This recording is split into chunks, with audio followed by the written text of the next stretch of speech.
সংসারে যদি আয় কম থাকে কোনো দিক দিয়ে কোনো সাফল্য অর্জন করা যায় না। সেটা জামাই হোক বা বউ হোক বা যে কোনো ফ্যামিলিতেই হোক, প্রত্যেকটা ফ্যামিলিতেই টাকা পয়সারই প্রয়োজন আছে। টাকা পয়সা ছাড়া কিন্তু কেউ চলতে পারে না। হ্যালো, আসসালামু আলাইকুম সবাইকে। কেমন আছেন? কথাগুলি বলার উদ্দেশ্য একটা, প্রত্যেকটা ফ্যামিলিতেই টাকা পয়সা যদি না থাকে সেই সংসারে কিন্তু শান্তি থাকে না। ঠিক একই রকম প্রত্যেকটা ফ্যামিলি, আমার খালি বলতেছি না, সবার ক্ষেত্রে একই। তো সকালে ঘুম থেকে উঠেই দেখতেছি যে খাওয়ার মতো কোনো জিনিস নেই। যে সকালে আমি তো সবার আগে উঠছি, আমি জানি না আমার বাবা কি খাবে বা মেয়ে কি খাবে, কে কি খাবে, মানে সেরকম একটা কিছু নেই। সেজন্য সকালবেলা উঠে ভাবলাম যেহেতু আমি 5টা বাজে জাগনা পাইছি, তো নামাজটা পড়ছি না। নামাজটা না পড়ে আমি ভাবলাম যে রান্না করতেই হবে, তো রান্নাটা করে নেই। তো সেজন্য আমি রান্নাঘরে চলে আসছি। এসে আমি ভাবলাম যে একটু পোলাও রান্না করি, যেহেতু আমার মেয়েটা পোলা খায়। গতকাল নিয়ে গেছিলাম পোলা খাওয়াইতে, তো উনি আর খায় নাই, উনি শুধু শশা খাইছিল, এছাড়া আর কিছু খায় নাই। তো আমরা দুজনে খাইছিলাম। তো সেজন্য ভাবলাম যে মেয়েটা যেহেতু খায় নাই, আমরা যেহেতু খাইছি, সেজন্য সকালে পোলাওটাও রান্না করি, তাহলে মেয়েটা খাবে নি। সেজন্য সাদা পোলাও আর আলু ভাজিটা তুলে দিয়েছি। এদিকে আলু ভাজি হচ্ছিল, চিন্তা করতেছিলাম আসলে সংসারে আয় উন্নতি না থাকলে কোনো দিনই শান্তি থাকে না সংসারে। সে যার শ্বশুর বাড়ি থাক বা যারই জিনিস থাক, যে যতটাই দেখ না কেন, ওখানে কোনো দিনে শান্তি হয় না। নিজের সংসারে যে 1 টাকা রোজগার করবে, সেই সংসারে সেই 1 টাকা দিয়েই কিন্তু শান্তি আসে।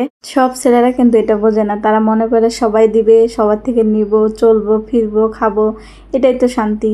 নিজে কামাই করে যে ওটা শান্তি, ওটা বোঝে না।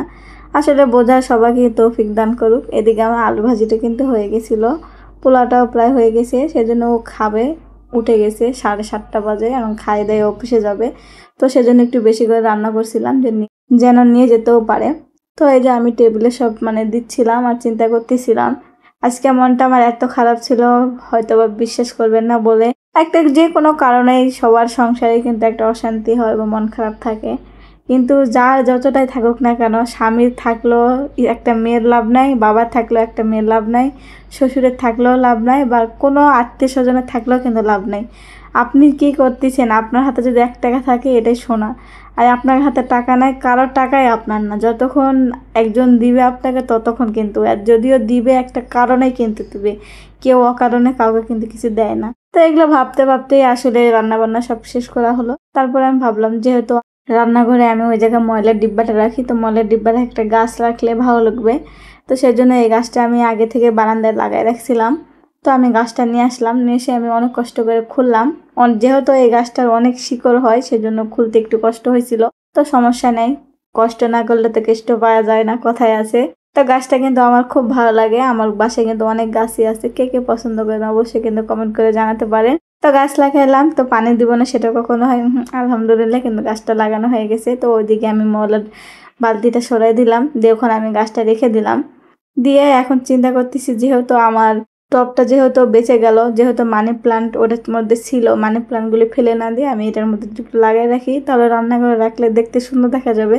ওই যে উপরে যেরকম দেখতে পাচ্ছেন লতা বেয়ে বেয়ে পড়ছে। আমার বাসায় কিন্তু অনেক মানি প্লান্ট ছিল, বলতে আছে, এখনো আছে। আর বেশিরভাগই আমার খালা শাশুড়ি ওখান থেকে আনা। আমি কিন্তু একটা মানি প্লান্টও কিনিনি। আর একটা 40-50 টাকা দিয়ে কিনলে কিন্তু অনেক হয়ে যায়। তো এই তো আমার এই দিকে হয়ে গেল। এই টবের মধ্যেও সেট মনে করছিলাম যে মাটি হয়তো বা বেঁচে যাবে, তো দেখলাম যে না, বাঁচলো না। মানে একেবারে খাপে খাপ আব্দুল্লাহর বাপ হয়ে গেছে। তো এই যে আমি পুরোপুরি ধুয়ে নিলাম, কারণ যেহেতু ওটা লাগাইতেছিলাম তখন একটু কাদো ভরছিল পাতার মধ্যে, তো সেই জন্য ধুয়ে নিলাম। এই যে আমার মানি প্ল্যান্ট লাগানো শেষ। তো এখন তো খাবার এখন বেড়ে দেওয়া লাগবে ওনাকে, উনি নিয়ে যাবে কোর্টে। সেজন্য আমি খাবারগুলি ঠান্ডা করতে দিয়েছিলাম। ওই যে ঠান্ডা হয়ে গেছে, এখন আমি বাটির মধ্যে ভরতেছি। তো ভরতে ভরতে উনি পিছনে এসে ফোনে কথা বলতেছে, আমি বলতেছি এদিকে ভিডিও হচ্ছে, তোমাকে দেখা যাচ্ছে, কিন্তু পরে যে চিল্লাচিল্লি করবে তা কিন্তু হবে না। তো বলতেছি সমস্যা নেই, আমাকে দেখা যায় নাই, তবুও একটু দেখা গেছে। ওটা কিন্তু পরে দেখলে অবশ্যই চিল্লাপাল্লা করবে, তো আমার কি সমস্যা? আমার কোনো সমস্যা নেই। এদিকে আমি কিন্তু সব কিছু করা শেষ, এখন নিজের পেট শান্তি করা লাগবে। আর হলো দুনিয়ার সব শান্তি হলো পেট। পেটে যদি কিছু না থাকে তাহলে কোনো শান্তি লাগে না। সেজন্য আমি একটু পোলা আর একটু আলু ভেজে নিয়েছিলাম। যেহেতু ও খাইছে, উনি খাওয়ার সময় আমাকে ডাকে নাই, তো আমি কেন ডাকতে যাবো? তো সেজন্য আমি খাওয়া দাওয়া শুরু করে দিয়েছি। কেমন হলো ভিডিওটি অবশ্যই কমেন্ট করে জানাবেন। আর দেখা হবে নেক্সট কোনো ভিডিও। এ পর্যন্তই আজকে, টাটা।